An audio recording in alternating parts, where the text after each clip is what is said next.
નમસ્કાર મિત્રો, હું રાવલ જલ્પા અને તમે મારા બેકગ્રાઉન્ડમાં જોઈ રહ્યા છો સનાતન નવરાત્રી.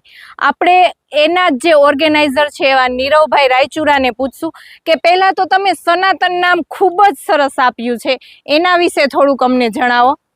સનાતન નવરાત્રી નામ આપણે આપેલું છે. સનાતનનો મિનિંગ એમ કે સનાતન નવરાત્રીને ઉજાગર કરતું રાજકોટનું એકમાત્ર આયોજન એટલે સનાતન નવરાત્રી. સનાતન એટલે નામ એ આપણો એક હિન્દુત્વ માટેનું નામ છે અને અહીં અમે લોકો જે આયોજન કરી છીએ કે જે કરી છે એમાં આધાર કાર્ડની જરૂર કે અહીંયા કોઈ લેડીઝ આવ્યા હોય, બહેનો દીકરીઓ રમવા આવતી હોય તો એના માટે પણ અમે ટાઈટ સિક્યુરિટી ગોઠવેલી હોય છે કે જેથી કરીને જેને કોઈ પ્રોબ્લેમ ન પડે.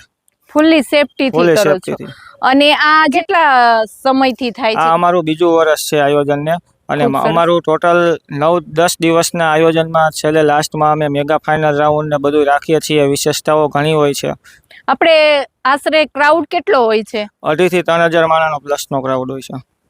ખૂબ સરસ. અને આ જે છે એમાં તમને સપોર્ટ સિસ્ટમ કોઈ છે? સપોર્ટ સિસ્ટમમાં જોવા જઈએ તો અમે લોકો ગ્રુપના છીએ ઓછામાં ઓછા 55 થી 60 મેમ્બર છીએ, જે લોકો દિવસ અને રાત મારા માટે અને આ આયોજનને સફળ બનાવવા માટે મહેનત કરતા હોય છે.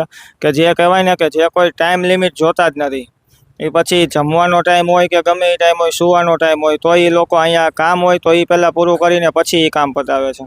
ખૂબ જ સરસ. કે જેમ ગરબીનું નામ રાખ્યું નવરાત્રીમાં સનાતન, એવી જ રીતે લોકો પણ તમને હેલ્પફુલ કરે. જે પાસ છે એ લોકો કેવી રીતે કલેક્ટ કરી શકે? પાસ કલેક્ટ કરવામાં આપણે અહીંયા ટિકિટ બારીએ રાખેલું હોય છે, ત્યાંથી ડેઇલી કાઉન્ટરમાંથી લઈ શકે છે. સિઝન પાસ હોય છે, એમાં આઈડી પ્રૂફ આપવું કમ્પલસરી છે અને સાથે પાસપોર્ટ સાઇઝનો ફોટો પણ આપવો કમ્પલસરી છે. અને સિઝન પાસની શું પ્રાઇસ રાખેલી? સિઝન પાસના લેડીઝના 500, જેન્ટ્સના 800 અને કપલના 1200. આપજો ને દર્શક. Sheetal park, RK world tower વાળી શેરી, 150 ફૂટ રિંગ રોડ, રાજકોટ.